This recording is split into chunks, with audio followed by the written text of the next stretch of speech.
오늘 저는 하나님의 시험 문제 이런 제목으로 말씀을 나누겠습니다.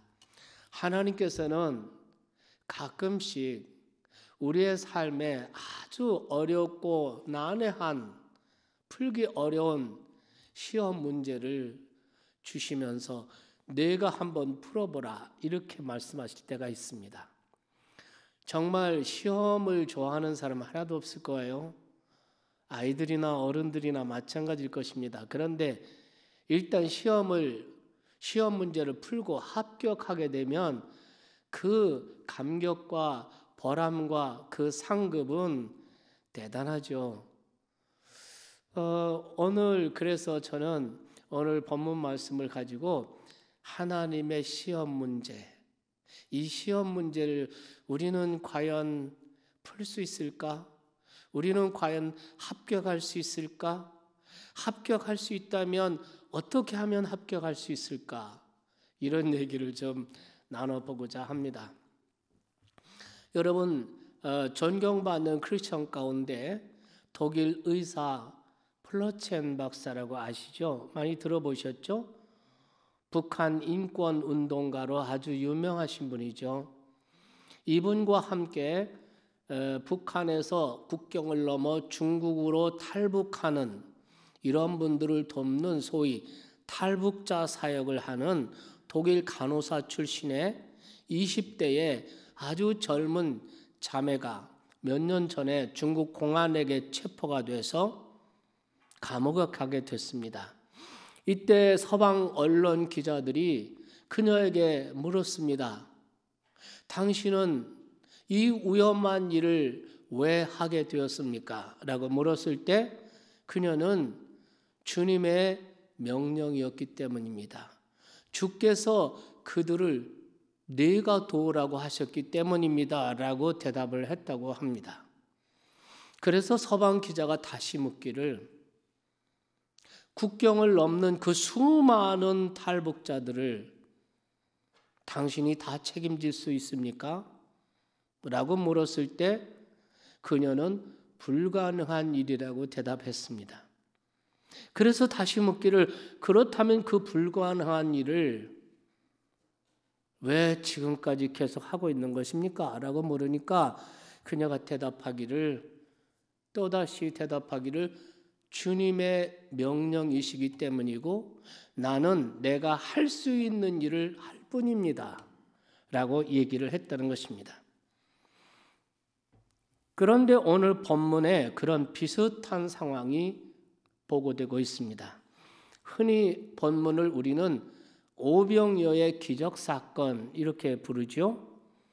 요한복음서에 나타난 기적 가운데 네 번째 기적 이야기가 되겠습니다.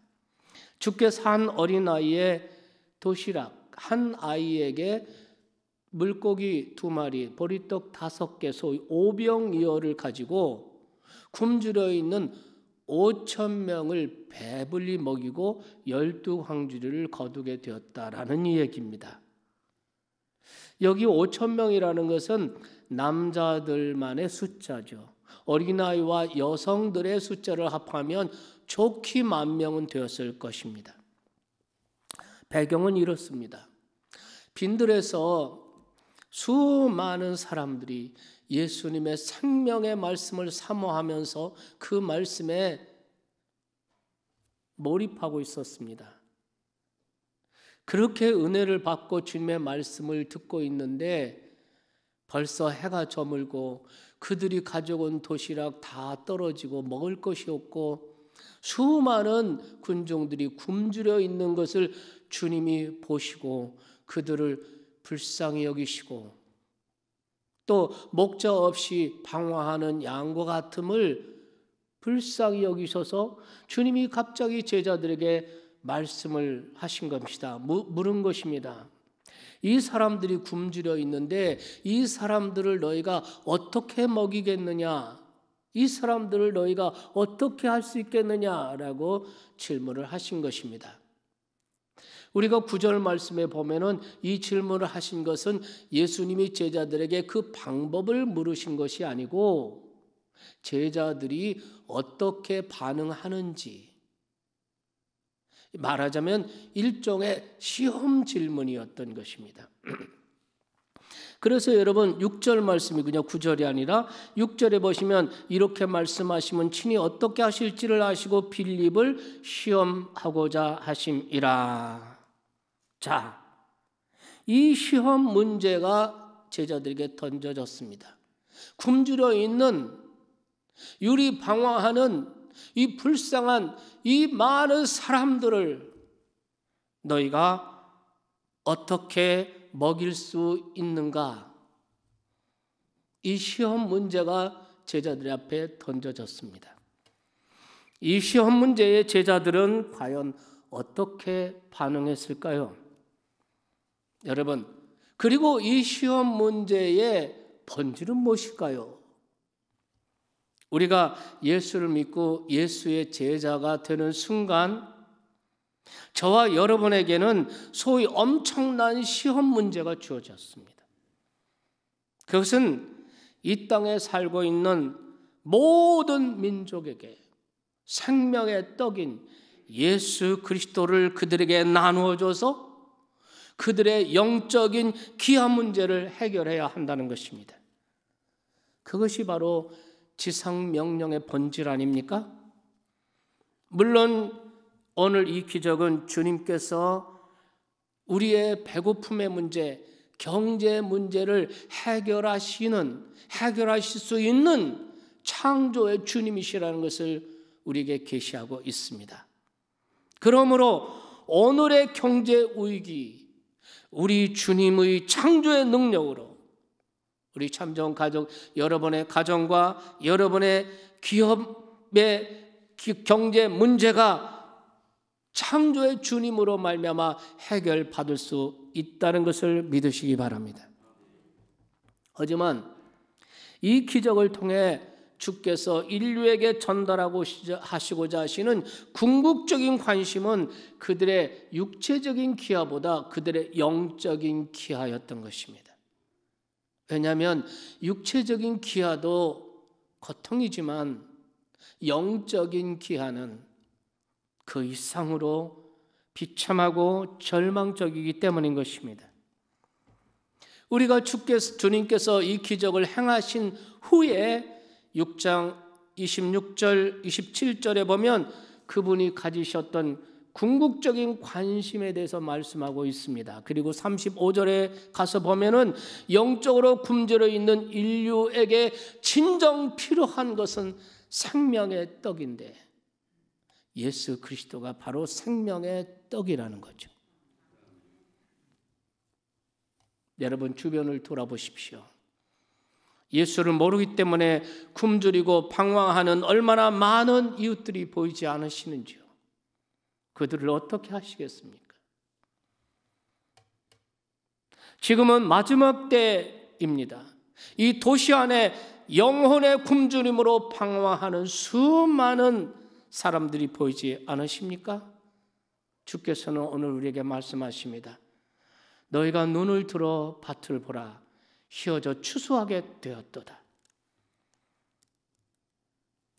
우리는 저물어가는 역사의 종말의 들에서 도시의 영혼들을 구원해내야 하는 이런 시험 문제가 주어졌습니다. 영적으로 기아에 시달리고 있고 영적으로 방황하고 있는 이 도시의 수많은 사람들, 이 지구촌의 수많은 사람들에게 너희가 생명의 떡을 나누어서 그들로 하여금 배부르게 하라는 시험 문제가 우리 앞에 주어졌어요. 그것을 위해서 저와 여러분이 부름을 받았고 그 사명을 위해서 우리 교회 공동체가 이곳에 세워진 줄 믿습니다. 오늘 주님께서는 우리에게 묻습니다. 내가 할 수 있겠느냐? 라고 묻습니다. 여러분, 이것은 바로 우리에게 주어진 시험 질문입니다. 우리는 이 시험에 합격할 수 있을까요? 우리가 불가능의 이 상황을 돌파하기 위해 그리고 이 시험에 합격하기 위해 우리는 어떻게 반응해야 할까요? 첫째, 우리가 할 수 있는 일을 찾아서 감당해야 한다는 것입니다. 우리는 대체로 너무 엄청난 과제가 주어지면 너무나 엄청나니까, 너무나 큰 일이니까 노력도 안 해보고 아주 쉽게 너무 빨리 포기해버리기 쉽습니다. 그리고 그 일은 불가능한 일이야 라고 단정해버리죠. 예수님의 제자들도 크게 다르지 않았습니다. 먼저 빌립의 반응을 보세요. 빌립은 이 질문을 받자마자 이 많은 사람들을 먹이는데 도대체 얼마의 돈이 필요할까를 재빨리 계산해 보았습니다. 그리고 결론을 내렸습니다. 이 사람들에게 각자 조금씩만 주더라도 200데나리온이 들 것이다. 우리에게는 200데나리온이 없다. 돈이 있다 할지라도 이 많은 사람을 양식을 도대체 어디 가서 사올 수 있느냐? 그는 수학적인 머리를 가진 사람이었습니다. 정확하게 계산하고 합리적으로 생각하는 사람이었습니다. 그러나 그 모든 계산과 합리적인 판단은 불가능이었습니다. 그는 합리적일지는 모르지만 아직 그는 믿음의 사람은 아니었습니다. 그런데 거기 또 다른 제자 안드레가 나오죠. 안드레의 반응이 나옵니다. 안드레가 말합니다. 주님, 여기 한 아이가 있는데 이 아이가 보리떡 5개와 물고기 2마리, 자기 도시락을 가지고 있습니다. 그러면서 주님께서 가지고 오라니까 그것을 가져다가 예수님께 가져다 드립니다. 안드레는 적어도 그는 할 수 있는 일을 찾았던 것입니다. 그런 의미에서 빌립보다 믿음의 사고에 좀 더 가까운 사람이라고 할 수가 있겠죠. 그렇지만 안드레도 거기에 큰 기대를 걸지는 않았습니다. 도대체 물고기 2마리, 보리떡 5개가 좋게 10,000명 되는 이 사람을 어떻게 이 굶주림의 문제를 해결할 수 있겠습니까? 그래서 9절에 보면 이렇게 반문하죠. 이 많은 사람에게 얼마나 되겠느냐? 이렇게 말합니다. 네. 그래도 중요한 것은 안드레는 포기하지 않고 자신이 할 수 있는 일을 찾았다는 것입니다. 그것이 바로 기적의 단초가 되었다는 거죠. 하나님의 역사의 스타트점이 되었다는 것입니다. 할 수 있는 일을 찾아서 감당하는 것. 그렇습니다. 이것이 하나님의 시험 문제를 푸는 첫 스텝이에요. 아무리 상황이 절망적이라 할지라도 포기하지 않고 할 수 있는 일을 찾는 사람, 그리고 할 수 있는 그 일을 감당하는 사람에게 기적은 일어나는 것입니다. 여러분, 코로나 치료제, 코로나 백신, 바이러스 백신을 개발하는 지구촌 연구진들을 위해서 기도하시기 바랍니다. 거기에 대해서 도전합니다. 또 변종이 생기겠죠? 또 도전합니다. 할 수 있는 일을 찾아서 그 일을 하는 사람들을 통해서 기적이 일어나는 거죠. 아무리 전파력이 강한 코로나 감염병이라 할지라도 포기하지 않고, 방역을 포기하거나 좌절하지 않고, 정부는 정부대로, 과학자들은 과학자대로, 의사들은 의사대로, 국민은 국민대로, 교회는 교회대로 할 수 있는 일을 해야 합니다. 그러면 우리는 승리할 수 있을 것입니다. 기적이 일어날 것입니다. 방역에 성공할 줄 믿습니다. 여러분,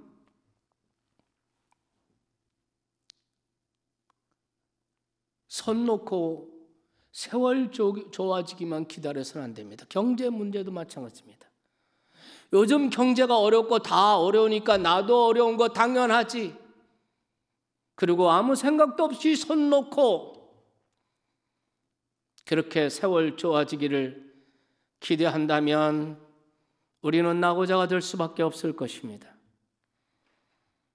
여러분, 내 손에 아무것도 없으니 5,000명을 먹이는 일, 불가능한 일이라고 제자들이 만일 다 포기했다면 기적은 일어나지 않았을 것입니다.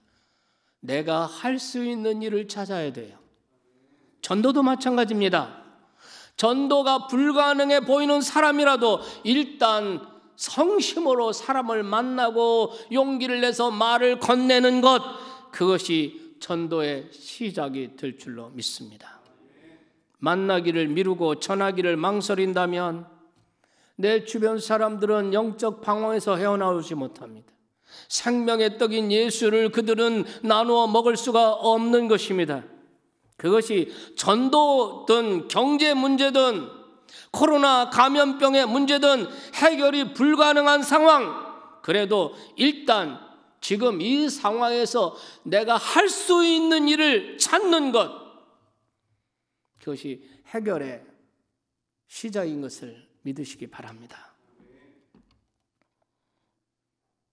여러분이 다 아시는 이야기입니다만 정말 그 아주 유명한 한 정치인이 대구에서 코로나가 계속 창궐하고 1월 그 시점 3월 1일부터 그분이 대구 계명대학의 동산병원에 가서 의사로서 자원봉사를 했어요. 그는 유명한 정치인이지만 그는 서울 의대를 나오고 그리고 전문의였습니다.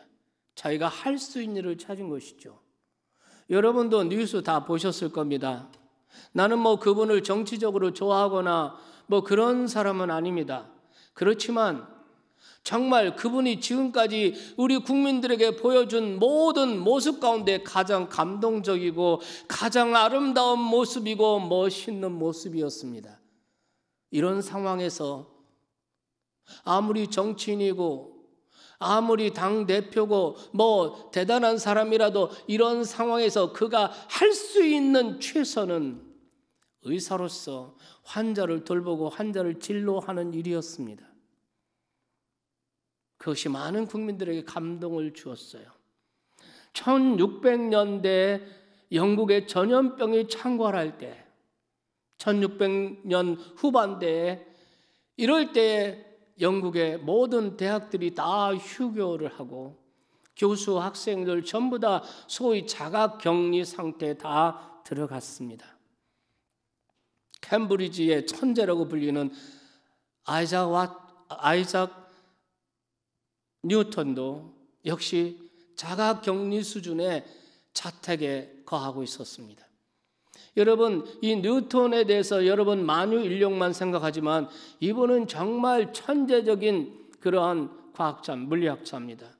미분법, 적분법도 발견하고 수많은 운동의 법칙도 발명했는데요. 1687년에 만유인류의 법칙을 자기 집 정원에서 사과가 떨어지는 것에 영감을 얻고 연구해서 발견한 법칙입니다. 여러분, 이때 정말 그 자가격리 이런 위기 가운데서 그가 할 수 있는 일, 물리학자로 수학자로 그가 할 수 있는 일을 그가 했던 것입니다. 그래서 그 기간 동안에 많은 운동의 법칙을 발명하고 과학의 흐름을 완전히 바꿔놓게 된 것입니다. 무슨 말씀입니까? 우리가 할 수 있는 일을 발견하고 그 일을 감당할 때 기적이 일어난다는 거죠. 이 상황에서 여러분이 할 일은 무엇입니까? 여러분의 가정에서 할 일은 무엇입니까? 여러분이 교회 가족으로서, 교회 멤버로서 이런 상황에서 여러분이 교회 공동체를 위해서 할 일은 무엇입니까? 그리고 우리가 이 도시의 시민으로서 이 도시를 위해서 우리가 해야 할, 내가 할 수 있는 일은 무엇입니까? 그 일을 찾아내고 그 일을 발견하고 그 일을 감당할 때, 우리 각자가 그렇게 할 때 오병이어의 기적이 일어나는 줄 믿으시기 바랍니다. 두 번째로는 주님의 명령에 순종해야 합니다. 우리가 어려운 상황을 만나면 대부분 사람들은 우리가 만난 그 어려움과 그 고통의 문제에 함몰돼 버립니다. 거기에 아주 매몰되게 됩니다. 그렇지만 우리가 참으로 거듭난 크리스천이라면 이런 상황 속에서도, 이런 환경에서 주님이 나에게 하시는 명령, 나에게 주시는 명령의 말씀은 무엇인가를 생각하게 됩니다. 그것이 주님이 우리에게 본을 보이신 모습 아닙니까? 십자가가 가까워지고 있을 때 예수님께서도 정말 고통이 아닐 수가 없었습니다. 그때 주님이 어떻게 우리에게 본을 보이셨습니까? 겟세마네 동산을 찾아 기도를 하십니다. 하나님, 이 잔이 할 수만 있으면 내게서 지나가게 해주십시오. 그러나 내 뜻대로 마시고 아버지의 뜻대로 되기를 진심으로 원합니다. 여러분, 그분이 그 고통의 한복판에서도 그분의 온 마음을 사로잡고 있었던 것이 무엇입니까? 그것은 바로 하늘 아버지의 뜻이었고 그 뜻에 순종하는 것이었습니다. 우리는 고통의 문제가 닥치면 그 고통의 문제에 매몰되고 빠져버립니다. 그런데 진정한 그리스도인들은 이런 고통 속에서 하나님이 나에게 하시는 말씀이 무엇일까? 하나님이 나에게 명하시는 것이 무엇일까를 생각하게 되는 거죠. 그리고 그 일을 순종하는 것입니다. 여러분, 오늘 오병이어 기적 사건을 통해서 이 제자들은 순종의 중요성에 대해서 뼈저린 교훈을 받았을 것입니다. 오늘 10절 말씀에 보면 예수님께서 제자들에게 말합니다. 이 사람들을 앉게 하라, 이렇게 말합니다. 이 사람들이 뭐 한두 사람입니까? 좋기 10,000명은 되는 군중입니다. 여러분, 10,000명이 야외에 모이면 이거 장난 아닙니다. 확성기가 있습니까? 마이크 시설이 있습니까? 이 제자들이 주님의 명령을 받고 이 군중 속에 돌아다니면서 여러분 앉으십시오, 100명씩 앉으십시오, 50명씩 앉으십시오, 이리 오십시오, 저리 가십시오, 땀을 뻘뻘 흘리면서 주님의 명령을 수행하는 모습을 상상해 보십시오. 사람들이 묻습니다. 왜 앉으라는 거예요? 왜 앉아야 합니까? 주님께서 먹을 것을 주실 겁니다. 이제 식사 시간입니다. 이제 식사를 할 시간입니다. 다 앉으십시오. 제자들은 잔뜩 기대를 하고 다 그 사람들이 앉았을 겁니다. 여러분, 그래서 마가복음 6장 39절에 보면 제자들에게 명하사 그 모든 사람으로 때를 지어 푸른 잔디 위에 앉게 하시니 때로 혹 100씩 혹 50씩 앉은지라 이렇게 했어요. 이렇게 100명, 500명씩 쭉 앉았어요. 주님의 명령을 제자들이 순종했다는 것입니다. 땀을 뻘뻘 흘리면서 열심히 순종했다는 것입니다. 이 순종할 때 제자들에게 왜 망설임이 없었겠습니까? 여러분, 가진 것은 보리떡 5개, 물고기 2마리 뿐인데 먹을 사람은 10,000명이 넘는데 여러분, 이런 상황에서 예수님께서 이 사람들을 먹이시겠다고 보리떡 5개, 물고기 넣고 하늘을 우러러 감사 기도를 하시는 예수님의 모습을 생각해 보십시오. 제자들이 무슨 생각을 했겠습니까? 아니, 이렇게 기대를 잔뜩 주었다가 아무 일도 일어나지 않는다면 앉으라고 한 우리는 뭐가 되는 거야? 왜 이런 생각이 없었겠습니까? 하지만 제자들은 지금까지 경험한 예수님에 대한 믿음이 있었습니다. 그래서 순종할 수가 있었습니다. 다 이해하지 못했지만 믿음으로 순종한 거예요. 땀을 뻘뻘 흘리고 주님을 믿는 신뢰감을 가지고 믿음으로 순종했고, 순종했을 때 기적이 일어난 것입니다. 그러므로 만일 오늘 우리가 직면한 어려운 환경과 이 상황에서 이 고통의 상황에 매몰되기보다는 이 상황에서 오늘 내가 순종해야 할 주님의 명령, 주님의 말씀은 무엇인가? 그걸 묵상해야 됩니다. 힘들다, 어렵다 여기에 매몰되지 마십시오. 이런 상황에서 하나님은 나에게 뭘 말씀하시는가? 하나님은 나에게 어떤 명을 내리시는가? 그걸 묵상하세요. 그것이 전도라면 전도하셔야죠.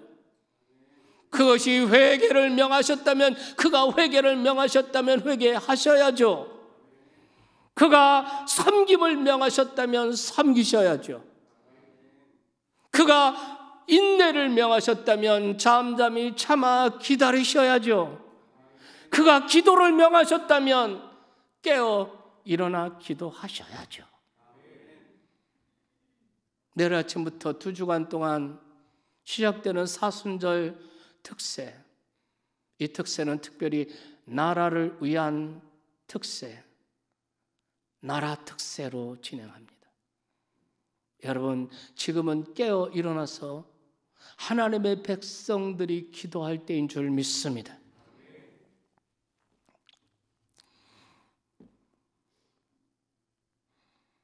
그렇게 우리가 순종을 실천할 때 그 순간 기적이 일어나는 것을 믿으시기 바랍니다.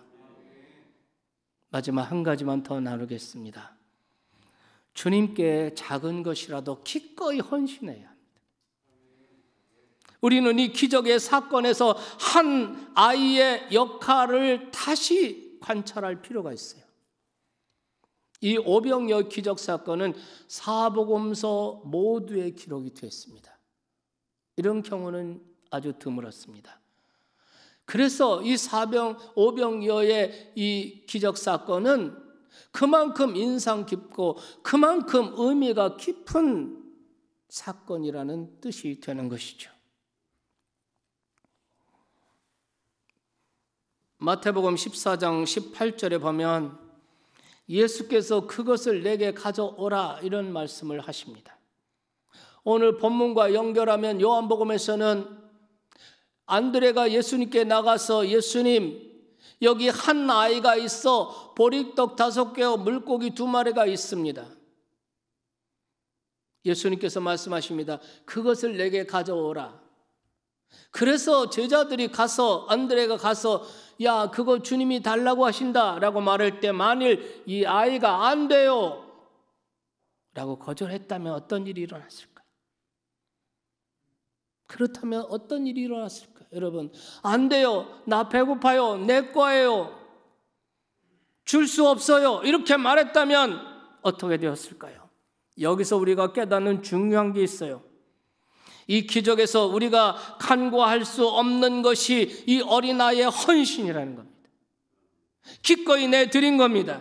이것이 기적 사건의 결정적인 계기가 된 것을 우리는 잊지 말아야 할 줄로 믿습니다. 요한은 이 사건을 기록하면서 9절 말씀에 보니까 한 아이가 있어, 한 아이의 헌신을 부각시키고 있는 것 자체가 의미심장한 거예요. 여러분, 누가 이 상황에서 이 어린아이에게 기대를 가졌겠습니까? 좋기 만명은 되는 굶주린 군중들, 이 문제, 이 시험 문제를 해결하는 이 일에 있어서 누가 이 어린아이에게 기대를 걸었겠습니까? 그러나 하나님은 어린아이라도 쓰실 수 있다는 거죠. 유명하거나 권세 있는 사람이라고 꼭 하나님이 쓰시는 것이 아니라는 거죠. 도대체 어린아이가 뭘 하겠습니까? 그리고 그가 가진 것, 보리떡 5개, 물고기 2마리, 그 작은 것, 그것이 도대체 문제 해결에 무슨 얼마나 도움이 되겠습니까? 그런데 하나님께서는 우리를 놀래키시는 분이세요. 아무 일도 할 수 없는 그런 어린아이에게를 통해서 그가 가지고 있는 보잘것없이 보이는 작은 것을 통해서 하나님은 결정적인 역사를 일으키시고 그것이 하나님의 도구가 되었다는 것입니다. 이 사실을 믿으시기 바랍니다. 제가 목회하면서 가끔 이런 부탁을 받을 때가 있습니다. 목사님, 이번에 등록하신 아무개 그분들 좀 잘 특별한 관심을 가져주세요. 그러면서 부연 설명합니다. 이분은 사회적 지위가 이런 분이고, 가문은 이런 분이고, 그리고 학벌은 이런 분이고, 또 그분의 재산이 이렇고, 목사님 이 사람을 잘 양육해서 잘 세워놓으면 하나님의 큰 일꾼이 될 수가 있고, 목회사의 큰 일꾼이 될 수가 있습니다. 제가 철이 없을 때 그런 말을 들으면 믿은 적도 있었습니다. 그러나 지금은 별로 안 믿어요. 네, 이러한 부탁에는 한 가지의 큰 잘못된 전제가 하나 있습니다. 그것은 이러이러한 사회적 배경과 이러이러한 재정적 여유를 있는 사람이니까 하나님이 크게 사용하실 수 있다. 교회에 큰 유익이 될 수 있을 것이다. 이런 전제죠. 하지만 하나님은 우리를 놀라게 하시는 분이세요. 제가 목회하며 배운 거, 놀란 거, 제가 인간적으로 기대를 걸었던 사람들은 별 볼 일 없었다는 거. 그런데 별로 기대를 안 했는데 가진 것도 없고 마치 어린아이 같이 순수한 사람, 순수한 믿음의 사람들을 통해서 별로 기대를 걸지 않았던 사람이 은혜 받고 변화돼서 하나님 나라 큰 일꾼이 되고 교회 목사, 목회의 큰 동역자가 됐다는 것.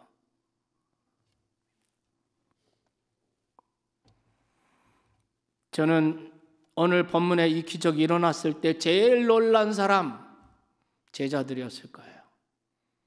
예. 그리고 제일 감격하고 신난 사람 이 어린아이 자신이었을 것입니다.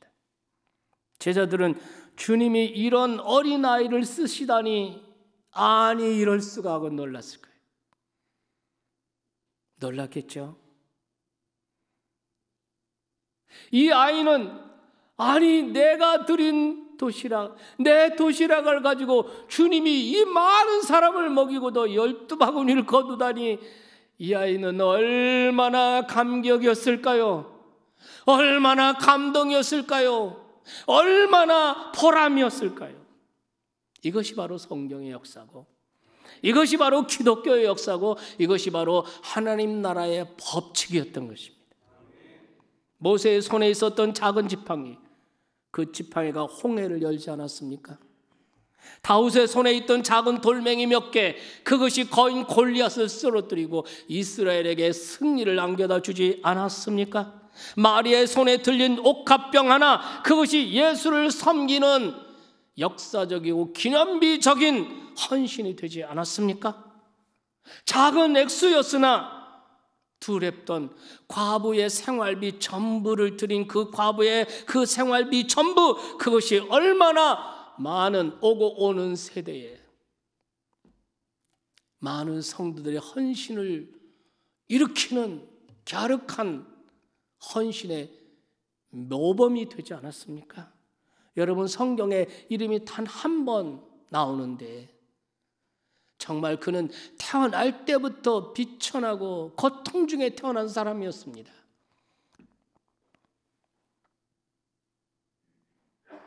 그러나 성도들의 모범적인 기도를 드렸던 야베스, 그는 얼마나 존귀한 인생의 표본이 되었습니까?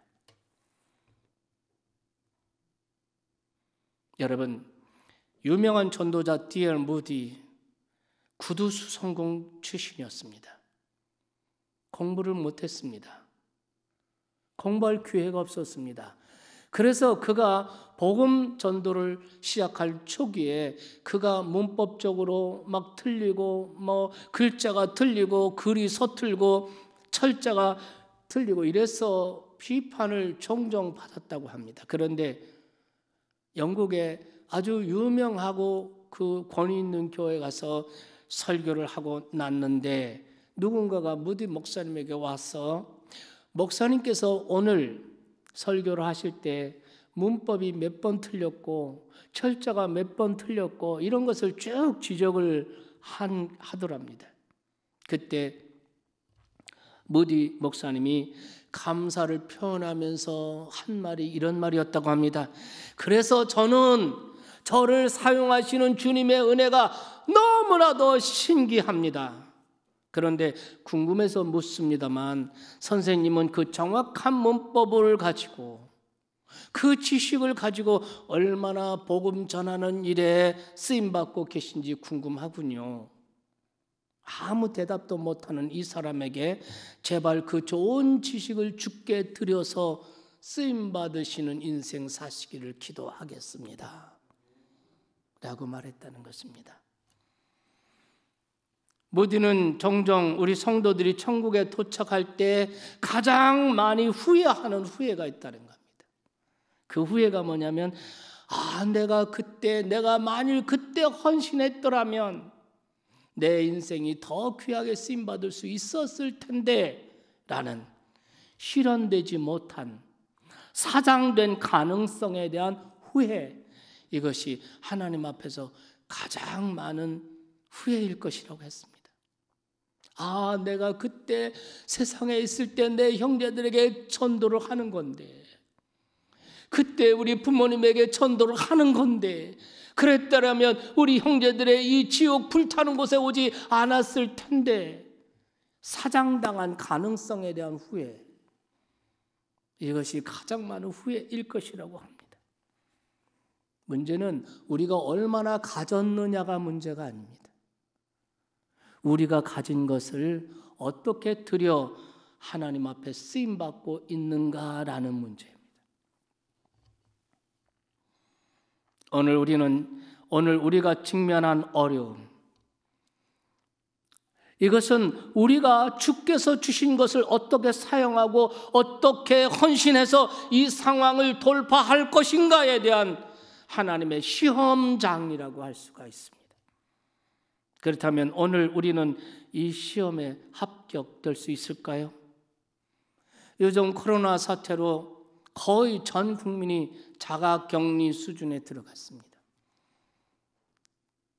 하루 종일 텔레비전 보면 여러분 불안해질 겁니다. 가슴이 답답하고 불안해지고 우울해지고, 그래서 텔레비전만 많이 보지 마세요. 이것저것 복잡합니다. 그 시간이 되면 찬송을 하고 기도를 하시든, 아니면 공원에 나와서 산책을 하시든 운동을 하시든 그게 훨씬 좋습니다. 또 이런 사태로 인해서 경제 상업은 얼마나 심각한 타격을 받고 위기를 받습니까? 참 제가 어느 분하고 통화하는데 말씀하시기를 너무 바쁘다, 너무 바빠서 집에를 못 들어오고 있대요. 아니 뭐가 이렇게 요즘에 장사가 사업이 너무 잘 돼가지고 사업이 잘 돼서 집에를 못 들어온 지가 며칠 전데. 그런 분도 있어요. 그런데 어쨌든 간에 여러분, 코로나 때문에 심적으로도 우울하고 깝깝하고 불안하고 경제 문제로 말미암아 어렵고 많이 힘드실 줄로 압니다. 그런데 혹시 이것이 시험의 때라면 어떻게 하시겠습니까? 하나님의 시험 문제라면 이런 상황에서 내가 할 수 있는 일을 가지고 이 불가능한 상황을 내가 돌파하기 위해서 내가 할 수 있겠느냐? 이런 시험의 때라면 어떻게 하시겠습니까? 이 시험을 합격하기 위해서 준비를 하시겠습니까? 이 상황 중에서도 내가 할 수 있는 일을 찾아서 주의 명령에 순종할 결단을 내리시겠습니까? 그렇다면 기적은 시작될 것입니다. 기적은 일어날 것입니다. 여러분은 이겨낼 것입니다. 우리가 이겨내고 승리하게 될 줄 믿습니다. 다시 말씀드립니다. 모든 고통은 하나님의 다스림 가운데 있습니다. 그것이 전쟁이든 전염병이든, 그것이 경제 위기든 어떤 상황이든 모든 인류의 고통은 하나님의 통제와 하나님의 다스림 가운데 있습니다. 전쟁은 하나님께 속해 있습니다. 우리가 정말 이것이 만일 오늘 예수를 믿고 예수님을 따르는 저와 여러분, 이 땅의 그리스도인들에게 하나님이 던져주신 시험 문제라면 우리는 합격될 수 있을까요? 우리가 합격하기 위해서 우리가 할 수 있는 일을 찾고 우리가 순종을 결단하고 내가 가지고 있는 것을 주께 드려 헌신할 수 있습니까? 그렇다면 염려하고 걱정할 게 하나도 없어요. 모든 고통은, 모든 문제는 하나님의 통제와 다스림 가운데 있습니다. 그 하나님을 바라보고 믿음으로 이 어려울 때를 승리하며 이 어려울 때 주님을 찬양하며 나가는 하나님의 백성들이 다 되시기를 주님의 이름으로 축원합니다.